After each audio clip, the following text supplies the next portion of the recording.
KSFE diamond ചിട്ടിയിലെ സമ്മാനാർഹർക്കുള്ള സമ്മാനങ്ങൾ കൈമാറി. തൃശൂരിൽ നടന്ന ചടങ്ങിൽ ധനമന്ത്രി KN ബാലഗോപാലാണ് സമ്മാനങ്ങൾ കൈമാറിയത്.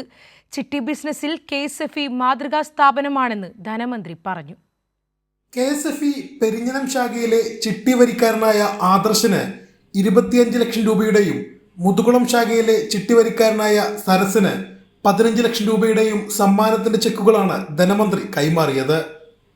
KSFE മാതൃകാ സ്ഥാപനമാണെന്നും നിരവധി സംസ്ഥാനങ്ങളിൽ നിന്ന് KSFEയുടെ പ്രവർത്തനം പഠിക്കാൻ സംഘങ്ങൾ എത്താറുണ്ടെന്നും മന്ത്രി പറഞ്ഞു.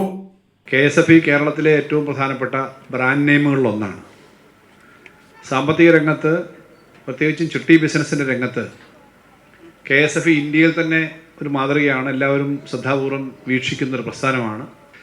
നമ്മുടെ ചിട്ടിയും നമ്മുടെ മറ്റു ഇതുമായി ബന്ധപ്പെട്ട ലോട്ടറി ഞാൻ എടുത്തു പറയുന്നില്ല, ലോട്ടറിയും ഒക്കെ എങ്ങനെയാണ് ഫംഗ്ഷൻ ചെയ്യുന്നതെന്ന് അറിയാൻ വേണ്ടി മറ്റ് സംസ്ഥാനങ്ങളിൽ നിന്നുള്ള MLA-മാരുടെ ടീം തന്നെ അല്ലെങ്കിൽ നിയമസഭാ ടീം തന്നെ ഇപ്പോൾ ഈ അടുത്ത കാലത്ത് വരികയുണ്ടായി. KSFEയുടെ തൃശ്ശൂരിലെ കോർപ്പറേറ്റ് ഓഫീസിൽ വെച്ചായിരുന്നു ചടങ്ങ്.